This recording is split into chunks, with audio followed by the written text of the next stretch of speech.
Welcome to a brand new episode of Real Talk by the Experts. Today's episode is very special. Like, we have a psychiatry doctor with us. So, I really, I always wanted to, talk about all these psychiatry questions, about to know more about what this is basically about. So, we have got something very interesting in today's topic. We're going to talk about so many things which is related to everybody's day to day lives. So, in today's episode, we have Dr. Preeti. Hi, doctor. Hi, how are you? I'm good. I'm good. How are you? Okay, so how's it? I'm so happy that you, came to the show and everything. So glad to be the part of the show. I'm also very happy because people these days need a lot of education and awareness about psychiatry. Still psychiatry is looked upon like a stigma topic. People don't come forward and discuss their issues. So when we have a lot of talk shows like this, people get aware and they tend to come forward for treatment because they're not even aware what are the signs and symptoms of common disorders like depression or anxiety. They tend to suffer on their own instead of reaching out for help. These days we do have options for treatment. We are there to help them, but people, because of lack of awareness, they don't reach out to us. So we need a lot of shows like this for making people aware what is psychiatry. When you talked about that, I really wanted to ask you, like, what's the difference between psychiatry and psychology? This is a very common question I get from most of my patients. Are you a psychologist or are you a psychiatrist? And what is the I difference? was actually googling it, and even I got confused at a point. So basically, I'm a psychiatrist. So I come from a medical background. So my main expertise is prescribing medications, the medicine part, drug interaction, or sometimes we get referral from other departments like from OG, postpartum, or pediatric cases. So how we are going to balance the medication treatment, and we also do kind of supportive counseling for the patient or the attenders. But a psychologist, their main area is giving counseling, structured therapies. So they can't prescribe medicines, but they give a lot of emotional support on how to handle stuffs. So you basically give on medications. Yeah, The doctors. medicine part. Yeah, I'm a doctor, so my main focus is on the medication part. Okay. Doctor, right now you talked about, what's the difference and all. So tell me something, that what kind of patients do normally come to you, like, for advices and everything? See, here mostly we get depression and anxiety, and they are called as common mental health problems, not disorders, common mental health issues which we everyone face because day to day stress. These days, women are working, so they have to manage a lot of responsibilities, roles. So, women generally they come with depression or anxiety, and it is completely treatable with proper emotional support. If needed, we give some medicines. Why is medicines very much important, like in this? See, if it's mild to moderate, the intensity is mild or moderate, we don't jump and start medications. We do try therapy, counseling. But sometimes, the symptoms are very severe. Like they can have thoughts of harming themselves or harming others, and your sleep will be very badly disturbed. You can't sleep. So it's that severe. Yes, when depression is not treated in the early stages, it can progress. And when you fall into severe depression, you can get suicidal thoughts. So that's something like a psychiatric emergency.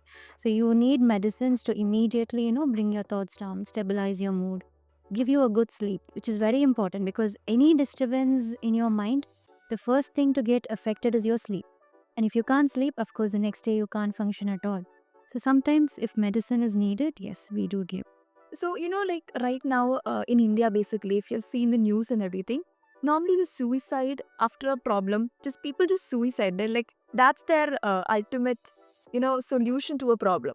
Why does that happen this common? Like, why is it so frequent? Suicide is never a solution to any problem. Just that you're avoiding that situation, you don't know how to handle it or you don't know how to face it, and then you want to just run away from there. Yeah, That is but why but that's people. like what happens is basically these people just want to suicide. That point of time, how would you really want to hurt yourself? I just don't get that. See, that is depression.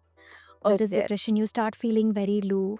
You lose your interest. You lose your energy. You'll have a lot of guilt feelings. Maybe some problem they could have encountered. They look in a way that they feel very guilty. So they want to harm themselves, punish themselves. So that is why you get these kind of suicidal. So you get courage to do that actually? At Like that I point, yes. At that point, yes. See, you lose the judgment. When Oh, you're so severely depressed, you don't know what is happening around you. You can't judge a situation or you can't find a solution. So you just want to run away. You start feeling very hopeless. Hopeless. When someone says that I'm feeling hopeless, then it is an indicator that the patient can, go into attempting suicide. So when someone expresses that, please do get in touch with a psychiatrist or a psychologist. Feeling hopeless is a very big indicator. I feel, like people don't really want to consult psychiatry. They feel like that's something that's still a norm in India, I feel.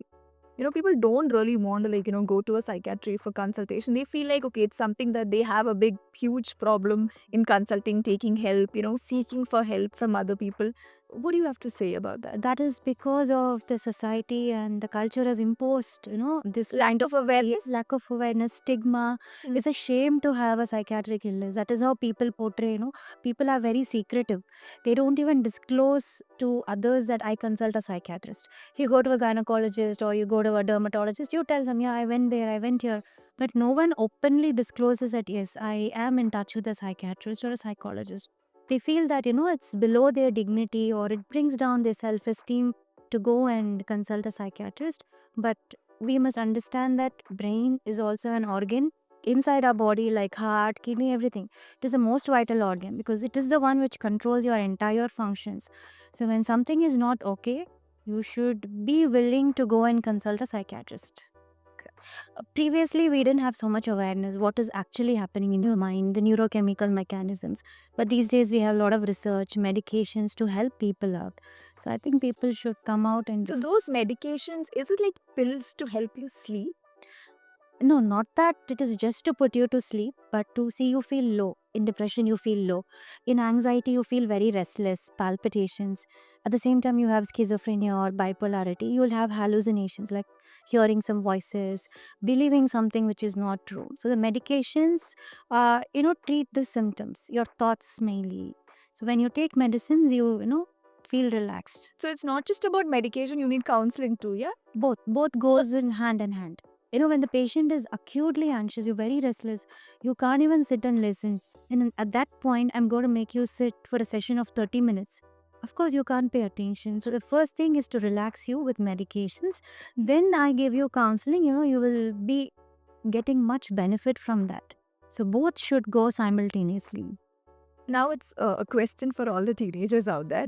Now this is very, very funny actually. Who is more, anxious? Is it like a single, person who's single, or is it like a married person? See, I feel both have their own set of problems. When you're single, you have your own set of problems. When you're married, again, there's going to be a problem.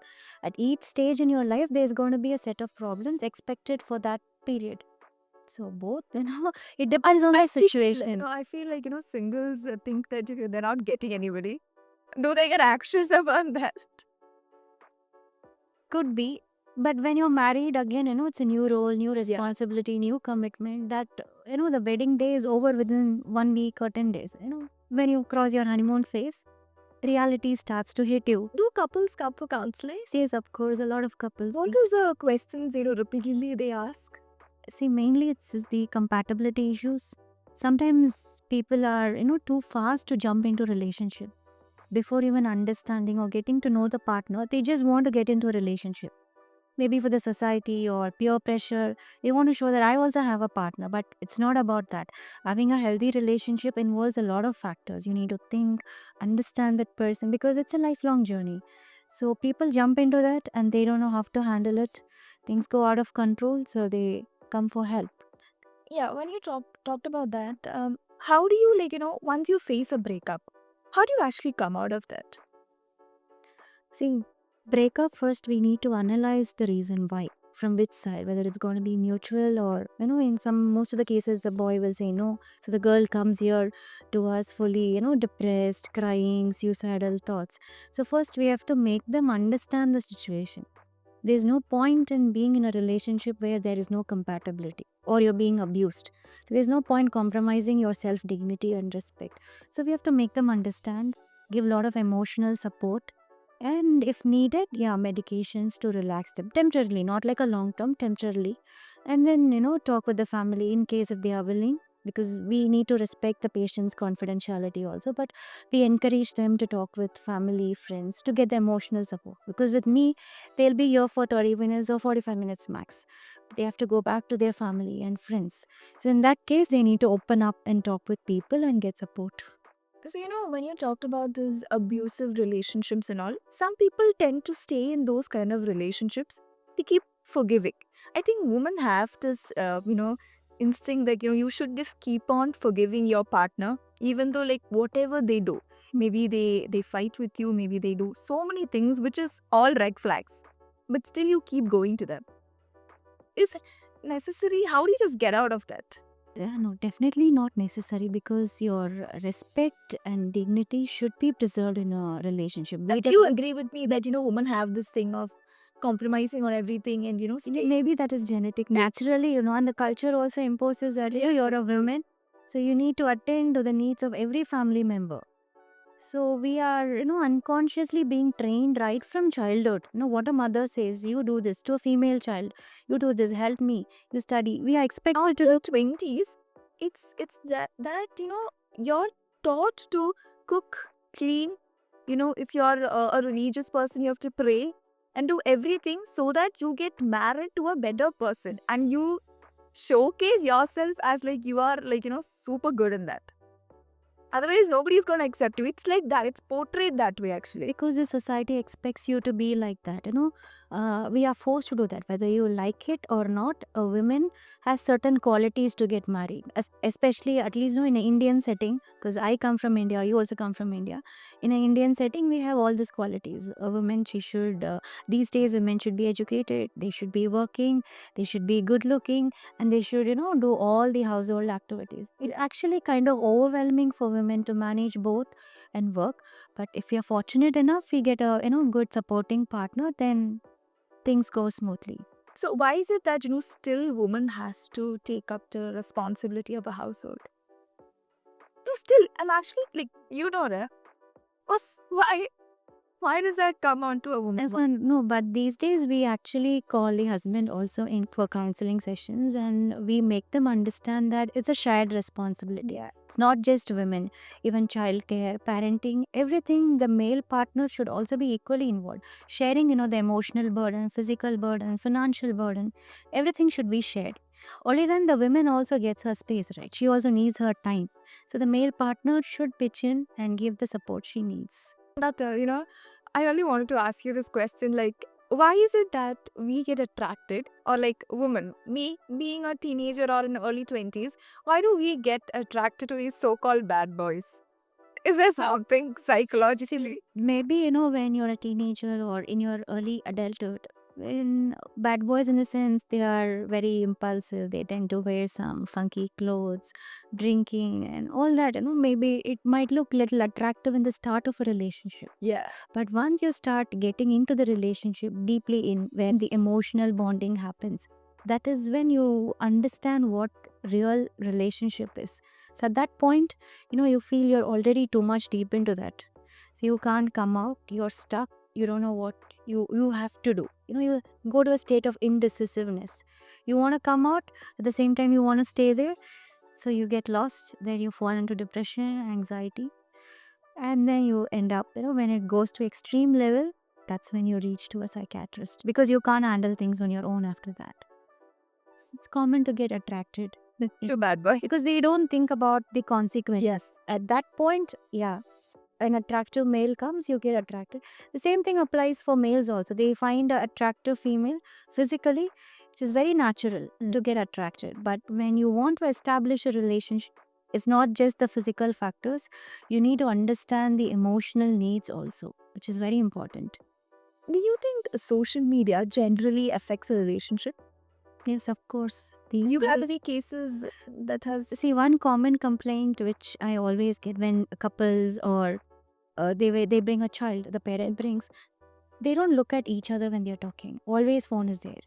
Doctor, my husband, couples or parent and child, when the mother is talking, the boy is always on the phone. Even in the OPD, when they bring a child, The boy is always on the phone, the mother is explaining. He doesn't even want to look at my face or want to involve in the conversation. The same thing applies for an husband and wife also. Whenever I talk, my husband is looking into the phone. So this is a common complaint because we are so much into the phone that we don't even want to look at our partner. The partner keeps talking, you keep looking into your phone and giving answers. So there's no eye to eye contact. When you establish a rapport, you want to look at the person's face, their expressions, your eye contact. All these, I feel these days it's slowly coming down. How do you tend to build that up in today's generation? It is very difficult actually because we have already gone so deep into the social media usage, but it is possible. You have to set your own limits. Like for a couple, for example, it should be a strict rule that they shouldn't take their phone when they are interacting with each other. Because we always have phone in one hand, eating or talking, which I think should be avoided. At least 30 minutes a day, sit with your partner without phone and talk to them. And if possible, please don't bring mobile phone into the bedroom. You spend time with each other and turn off the notification, especially the social media notifications. Turn it off. And Facebook, Instagram, YouTube is where we tend to, go and scroll when we are bored. So keep yourself packed throughout the day with activities. We usually take our phone when we don't know what to do. I'm bored, so I just take my phone. That is how the habit, or we fall into addiction of social media. So keep yourself packed with activities. Maybe you can have some time, free time, but plan it. And also these apps, this Facebook, Instagram, try to move it into folder, not on the front page. As soon as you open your phone, you see that you get the immediate urge to go into that apps and see what is the post or anything. So try to move it into some folder so that the urge to use those apps will reduce. But finally, you should have a commitment, like I should Control. yes, a commitment that I should do a detox of social media, like how we do detox for drugs. So you should tell yourself the commitment to change, reduce the usage. See, we cannot go back to Stone Age without phones, laptops. Not possible, but you can have a control. Doctor, now another thing is that, in a family, like that could be a father, mother, a son, or a daughter. If it's a single family, what do you think, when a person or, when a husband and wife is having a conversation, these people tend to ask conclusions or opinions to their kids? I think it's common. I feel it's common. Do you think that's right? See, on topics where kids can be involved in making family decisions, there's nothing wrong, in involving the kids because they'll also have a sense of, they're contributing to the family. Parents are listening to me, but certain areas, not everything. But there's nothing wrong in taking the opinion. There's nothing wrong in that. But it depends on what opinion you're taking from them. Oh. Like planning to go out, you can ask the child's opinion where you want to go.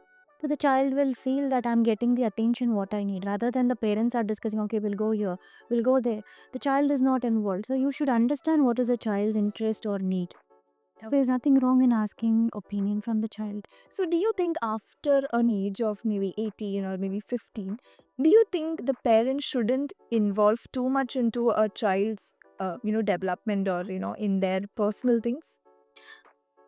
See, privacy, personal space is there right from your childhood. Okay. But again, it depends on the situation. Parents should have some sort of control at least till 18 years of age. Especially, when these days, even the school reinforce the use of mobile and laptop. Education also happens through all these platforms. So I think parents should have some sort of control because that is the age where, you get distracted, you're exposed to the world. So you are also very curious to know a lot of stuffs. There's nothing wrong, but parents should have a control. But after 18 years, you tend to mature. Yeah. So you know what is right, what is wrong. So you will not be very impulsive. In that also, what is right, what is wrong, that should be taught from your house itself, right? Yes, of course. Because some parents don't talk about that. Some parents don't talk about what a relationship is or what can happen. They don't talk about sex education. They don't talk about any of those things. And they just leave their kids. So, what happens is, what I have seen personally is when after 18, you tend to go to college. So, college is where you get freedom, like utmost freedom to the high level. So people who are grounded or who are grounded for so long with their parents, no phones, maybe no going out with your friends and everything, they explore, experiment everything in college life. They have super life, I feel actually. So that tends to spoil them in one way. And another way, I think they might learn so many things. So how do you No, take I on? feel parents should talk about all these to the children, because as you said, learning starts from home. So you should teach your child what is right, what is wrong. No, we these days we teach what is good touch, bad touch. Similarly, about your emotions, about the sex, everything, puberty, everything. I think the child should be taught by the parents. School also teaches these days, but parents also should equally tell them what it is. Otherwise, as you said, when you open the cage and leave them out, they want to explore. They are very impulsive because they see everything for the first time. So there are more chances that they can involve in some risk-taking behaviors. Of course, you'll learn a lesson, but you'll learn it in a very harder way. So it's better, we hold their hand and then slowly release them into adulthood. Okay. So how is normally, if right now college days and everything, people are into drugs in India. It's very common now. How do a person wants to actually withdraw from it if they're willing? How long will that take? See, it also depends on the drug what you're using. Alcohol, smoking, cannabis, amphetamines. We have a lot of drugs, and very sadly, people do get addicted to it. But if they want to change, of course, it's say no to drugs anytime. Drugs is not going to help you in any way. Maybe when you take at that point for few hours, you will feel that you're out of all your problems. But again, you're going to come back to square one, stay and face all the problems. If you plan to stop the drugs, it is always better to get the help of a psychiatrist, psychologist, because we give medicines, to overcome the withdrawal phase. Otherwise, it'll be very uncomfortable. Suddenly, you stop the drugs, you'll have a lot of physical withdrawal, psychological withdrawal symptoms, very distressing for the patient. Instead, you come to a doctor. We will give drugs to ease your pain, so you will feel comfortable. Later, we have a lot of anti-craving drugs, counseling.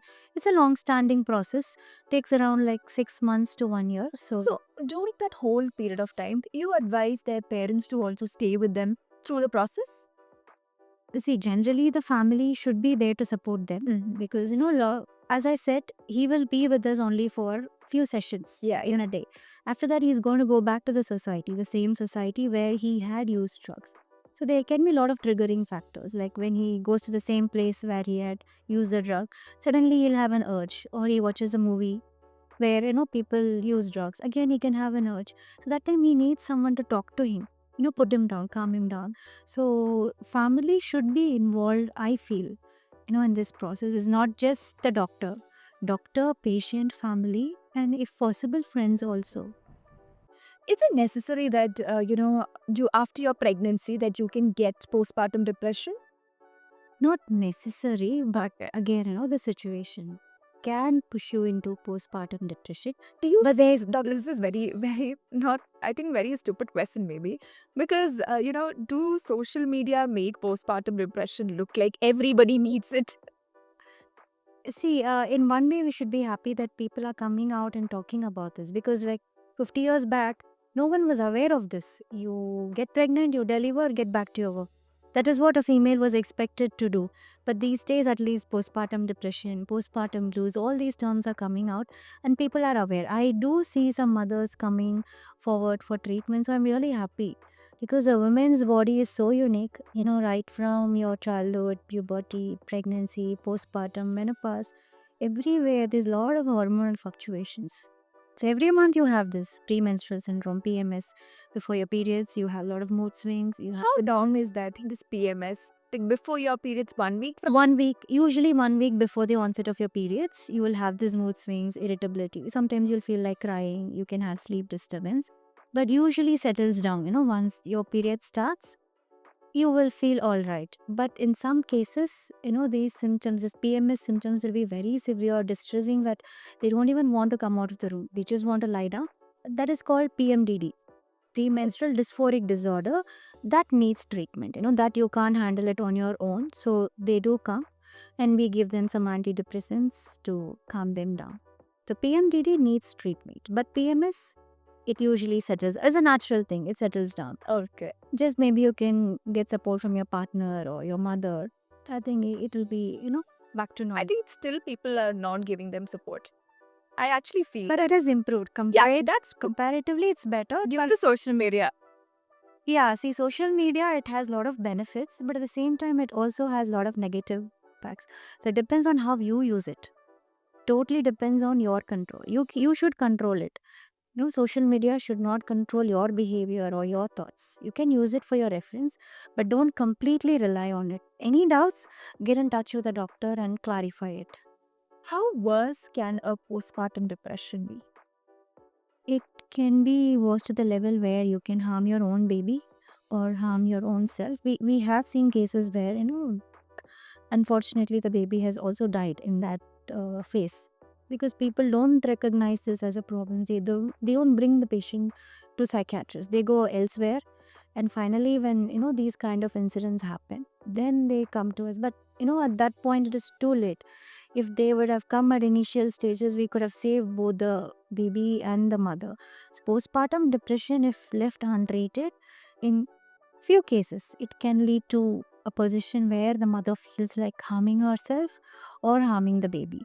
So, what can a husband notice the initial signs to bring her to a See, the psychiatrist? first thing is the sleep will be disturbed. Of course, the sleep will be disturbed because the You baby is do. there. Yeah. But even when she gets free time, when the baby is sleepy, she doesn't sleep. She just sits awake, or she looks at a wall and keeps staring for long hours, doesn't respond to your questions. She's always very withdrawn. She doesn't come out and talk with people. She just sits she isolates herself. She doesn't eat well. She doesn't groom herself, means not getting up, brushing, or taking bath, and she always feels very hopeless. She feels that I'm not a good mother. Now and then they express that I'm not good mother, I'm not getting. That be in the initial stage cured by her husband? See, there's something called postpartum blues. Postpartum blues, it almost 70 to 80% of the women will experience that. After like 2 to 3 days of delivery, it starts and usually settles down within the first few weeks. There only, emotional support and maybe, counseling by doctors is enough to settle it down. But it is very severe. Then, of course, the patient needs treatment. But the family members should be very watchful and give a lot of support to her. How is her sleep? How is her appetite? Is she interacting with others? Is she showing interest in taking care of the baby? Because when you fall into depression, you will not take care of the baby. Even if the baby is crying, you will just sit still. These are all indicators that she is not okay. She needs support. So you need to talk to her now and then. Go ask her how is she feeling. Does she need any support? Sometimes they might not open up. So, that can reduce the intensity of this Yes, postpartum when we depression. talk, it can. But when they fall into depression, they might need medications. Just by talking, you cannot bring them out because it's already severe in intensity. Yeah. That is why you've fallen into depression. Yeah. So in that case, I think family should not hesitate to bring the patient for treatment. So, in one way, this postpartum depression in the initial stages can be cured by the family. Not cured, again, it depends the on the intensity. yes, intensity can be reduced. But if it's depression, it tends to fluctuate. Few days they'll be okay, few days they'll not be okay. So it is better to bring them in the initial stages itself. See, more than the parents or the husband talking, sometimes when they bring to a psychiatrist, we can pick it up whether they're falling into depression or not. So we tend to offer counseling in a more structured, professional way, targeting their insecurities, how to handle it. We can give them better advice and support. Not necessary that medicines, but even the emotional support can be given by the doctors or psychologists. So, they tend to like really get angry, they start crying. That's all on the go. Yes, they will feel like crying without any reason, or they can be irritable, trying to break things. I'm saying all this in extreme cases. Mild cases, it will be like, just mood swings, suddenly irritable, suddenly you'll feel like crying, or suddenly you'll feel sad. And there'll be periods of normalcy also. And generally, when the baby is crying, they'll come and take the baby, try to feed, even though you have all these mild mood disturbances. But if it's depression, you will not turn to your baby's side. You will just sitting still. You will not respond to anything. Then, it's high time that you have to bring the patient to the doctor. So, it's very high that the family has to have a watch after pregnancy. Definitely. So, I think, so it's very much advisable that the husband should take leave for maximum of how many months that you would recommend? See, unfortunately, that is not possible. All they get is like 1 or 2 weeks. Not that you have to be with her. I think that's tradition is there in European countries, yeah? Yeah, they get a lot They get- of paternity leave. But here we don't get that. See, I'm not asking the husband to be with her like 24 into 7. Yeah. So whenever you're at home, come and sit with her, talk to her, ask her how she's feeling. Does she need any extra support? So all these can make her feel much better. No, she's getting the attention. So when the baby is born, everyone focuses on the baby. That's what the men don't understand. They feel like we really want somebody to hear us out. Yes, definitely. They really don't understand the concept of them. They can just, okay, they're like, okay, chill. They can go on their own. But what a woman really needs Is someone to listen to you, your concerns. But maybe men think that, when we start talking, we start complaining about them. It's not complaining, we just want to vent it out. But we want to do it only with our partner, the trusted us. We can't go do that with random persons, right? what men don't understand is that they have their friends. Like, they're more comfortable with them. That I don't know about that. But for a woman after marriage or once they are into a relationship, I feel their best friend, whatever it is, it's their partners. They really don't want to go to their friends. They don't want to talk to their girlfriends much about everything that they want to talk about. It could be the smallest thing. I feel it's to their partner. How do you make them understand that, doctor? Yes, your partner is the center of your world. Everything revolves around your partner. For a female, she wants to build a family, she wants to build a relationship. Everything is centered around that partner. But what I sometimes feel is, you should break that and have other relationships also, like friends, and females also do open up to their mothers. Yeah, apart from the mother, I think you should have another 2 or 3 persons to whom you can open up yourself, because always your partner will not be available. So you need to have other sources where you can, open up and ventilate yourself. Doctor, why do you tend to have this butterflies and goosebumps and all when you're too stressed? That is part of stress or anxiety reaction in your body. When you're very anxious or stressed, there are some chemicals released in your brain. That is why you experience these symptoms. Okay, that's very strange actually. For me, it happens very severely because my friends usually come and ask me, why do you have like so much of goosebumps in your body? So it's basically because of this. Anxiety, you are very anxious. See, before going into an interview or before an exam, automatically, you go into a state of stress or anxiety. So there How are do you control that actually? one simple way is to do deep breathing. Taking a deep breath and release. That's something which you can do wherever you are. And then that will tend to relax yourself. Or you can have a friend or family member who, you can talk to. And when they talk, again, it will de escalate the situation. So it's basically overthinking also. Overthinking can lead to anxiety, and when you're very anxious, you can have some physical symptoms. Just overthinking alone, you will not have these kind of physical symptoms. So is stress and anxiety the same thing, or is there any difference? See, stress is you feel the pressure, because it could be from the outside, like you have some problem in your relationship, or financially you have some issues, or with friends, or physically you have some physical condition that you can also have stress. But anxiety is a symptom, like a disorder. You feel very restless, palpitation, you can't focus on anything, you feel all your muscles are very tensed, you can't sleep. So this is anxiety. So what is this It ADHD? can lead to anxiety. Okay. So what is ADHD? ADHD, again, these days people tend to talk about this more. I've never heard of this term, but many of my friends come and ask me, they have ADHD, so that's why they're very restless. What is it actually about? ADHD is attention deficit hyperactivity disorder. Usually starts in the childhood. As you said, the child So was it's inborn? it develops during your childhood. Oh, okay. In your early childhood, it develops, it peaks during your adolescence, and usually when you enter adulthood, the intensity of the symptoms tends to come down. It's manageable. Right. In some cases, they do need treatment. Medications are there to help them out. In some cases, it also persists throughout your adulthood.